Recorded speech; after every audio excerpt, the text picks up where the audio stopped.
दोस्तों आज के इस वीडियो में हम डिस्कस करने वाले हैं कि जब भी आप कोई होम लोन लेने जाते हैं तो जो भी बैंक है या तो फाइनेंशियल इंस्टीट्यूशंस है वो आपको होम लोन देने से पहले बहुत सारे इंपॉर्टेंट फैक्टर को कंसीडर करता है। फॉर एग्जांपल कि आपकी एनुअल इनकम कितनी है, यानी कि आपकी रीपेमेंट कैपेसिटी कितने की है, फिर आपके एज को कंसीडर किया जाता है, फिर देखा जाता है कि आपका सिविल स्कोर, आपका क्रेडिट स्कोर कितना है। अगर 750 के ऊपर होता है तो अच्छा माना जाता है। यही सारे इंपॉर्टेंट फैक्टर में से एक और इंपॉर्टेंट फैक्टर होता है जिसका नाम है loan to value ratio. Loan to value ratio decide करता है कि बैंक आपको मैक्सिमम कितने का लोन दे सकता है।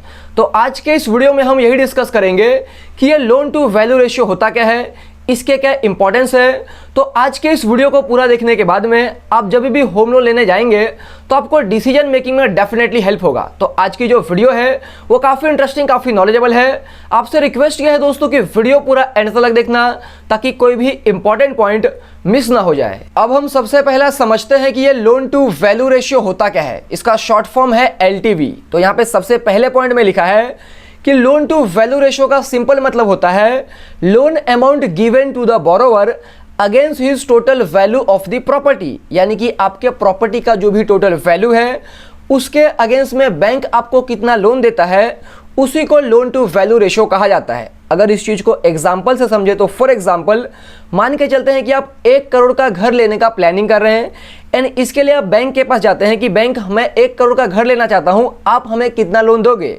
तो बैंक आपको कहता है कि भाई अगर आपके घर का वैल्यू 1 करोड़ रुपया है तो हम आपको मैक्सिमम 80 लाख रुपए का लोन देंगे। तो यहाँ पे दोस्तों आपका जो लोन टू वैल्यू रेशियो हुआ वो हुआ 80%। तो यहाँ पे फॉर्मूला क्या निकल के आता है, loan to value ratio is equal to borrowed amount, यानी कि आपको बैंक कितना लोन दे रहा है उसको डिवाइड कर देना है आपके टोटल प्रॉपर्टी के वैल्यू से, फिर आपको मल्टीप्लाई कर देना है 100 से। तो हमारे केसेस में जो लोन टू वैल्यू रेशियो बनेगा कि बैंक हमें 80 लाख रुपए का लोन देता है, हमारे प्रॉपर्टी की वैल्यू 1 करोड़ रुपीस है, तो हमें 80 लाख को 1 करोड़ से डिवाइड कर देना है, इंटू 100 कर देंगे तो आ जाएगा 80%। तो इस तरीके से लोन टू वैल्यू रेशियो का कैलकुलेशन होता है। अब हम समझते हैं कि जब भी आप कोई होम लोन लेने जाते हैं तो जनरल तौर पे लोन टू वैल्यू रेशियो कितना होता है, यानी कि बैंक या तो फाइनेंशियल इंस्टीट्यूशंस आपको मैक्सिमम कितना होम लोन प्रोवाइड कर सकते हैं।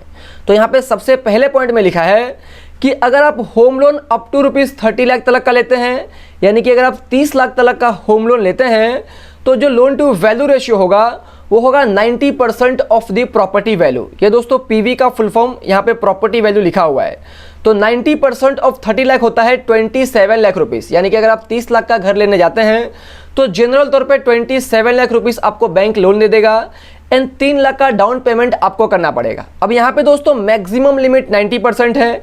इस 90% में से जो बैंक है तो फाइनेंशियल इंस्टीट्यूशंस है वो आपको मैक्सिमम कितना लोन देता है वो बैंक के ऊपर, फाइनेंशियल इंस्टीट्यूशंस के ऊपर डिपेंड करता है, आपके इनकम पे डिपेंड करता है, आपके एज के ऊपर डिपेंड करता है एंड आपके सिविल स्कोर, आपके क्रेडिट स्कोर के ऊपर डिपेंड करता है। सिमिलरली अगर आप 30 लाख रुपीस से ज़्यादा and up to 75 lakh rupees तक का होम लोन लेने जाते हैं तो जो लोन टू वैल्यू रेशियो रखेगा बैंक वो 80% ऑफ द प्रॉपर्टी वैल्यू होगा। यानी कि अगर आप 75 लाख रुपीस का होम लोन लेने जाते हैं तो जनरल तौर पे बैंक आपको 60 लाख रुपीस तक का होम लोन दे सकता है। एंड अगर आप 75 लाख रुपीस से ज़्यादा का होम लोन लेने जाते हैं तो जो लोन टू वैल्यू रेशियो होगा वो होगा 75% ऑफ द प्रॉपर्टी वैल्यू। तो इस तरीके से दोस्तों जो बैंक है वो अलग अलग लोन के हिसाब से लोन टू वैल्यू रेशियो को डिसाइड करते हैं। एंड यहाँ पे दोस्तों जो final loan to value ratio है वो आपके इनकम के ऊपर, आपके रीपेमेंट कैपेसिटी के ऊपर, आपके एज के ऊपर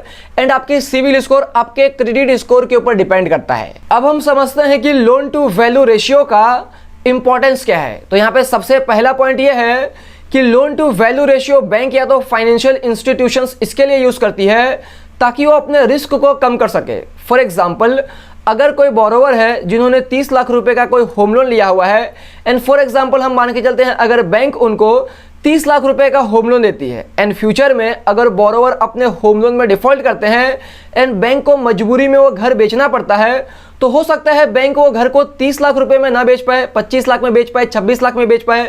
तो यहाँ पे तो बैंक को 4 लाख का नुकसान हो जाएगा।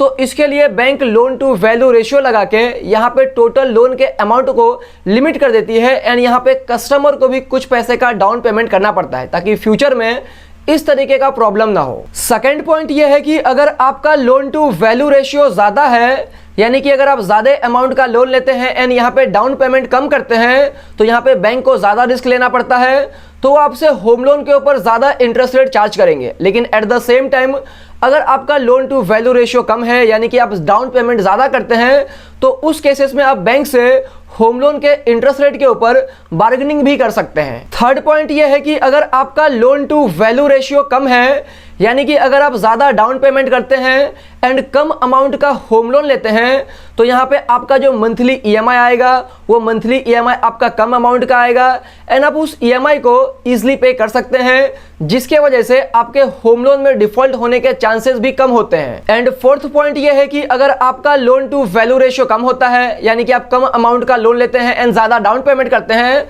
तो यहाँ पे आपके लोन के अप्रूवल के चांसेस भी काफ़ी ज़्यादा बढ़ जाते हैं, क्योंकि अगर आप ज़्यादा अमाउंट का लोन लेते हैं एंड डाउन पेमेंट कम करते हैं तो बैंक या तो फाइनेंशियल इंस्टीट्यूशंस को ऐसा लगता है कि आप लोन के ऊपर ही ज़्यादा डिपेंडेंट है, जिसके वजह से डिफॉल्ट होने के चांसेस बढ़ सकते हैं। एट द एंड दोस्तों कंक्लूजन यह है कि जब भी आप कोई होम लोन लेने जाते हैं तो आपको डाउन पेमेंट ज़्यादा से ज़्यादा करना चाहिए एंड आपके होम लोन का अमाउंट कम से कम होना चाहिए। अगर आपके पास में डाउन पेमेंट नहीं है तो सबसे पहले आपको डाउन पेमेंट जमा करना चाहिए, उसके बाद होम लोन के लिए अप्लाई करना चाहिए, क्योंकि यहाँ पे अगर आपका होम लोन का अमाउंट कम होगा तो आपका मंथली ईएमआई कम आएगा, जिसके वजह से आपके लोन में डिफॉल्ट होने के चांसेस कम होंगे।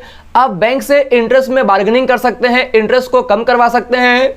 यहाँ पे अगर आपको होम लोन 1% भी ज़्यादा इंटरेस्ट रेट पे मिलता है तो ये आपके लिए बहुत ज़्यादा नुकसान हो सकता है। फॉर एग्जांपल अगर आप 50 लाख रुपए का कोई होम लोन लेते हैं एंड बैंक अगर आपको एक्स्ट्रा 1% के ऊपर होम लोन देता है तो यहाँ पे आपको हर साल 50 लाख के ऊपर 1% का एक्स्ट्रा इंटरेस्ट पे करना पड़ेगा, जो कि होता है हर साल का 50,000 रुपीज़। एंड ये 50,000 रुपीज़ आपको हर साल पे करने पड़ेंगे जितने समय के लिए आपने होम लोन लिया है उतने समय तक। तो आप समझ सकते हैं कि 1% का एक्स्ट्रा इंटरेस्ट आपके लिए कितना नुकसान कर सकता है। इसके अलावा आपको ज़्यादा अमाउंट का इंश्योरेंस पॉलिसी भी लेना पड़ेगा अपने होम लोन के अगेंस्ट में।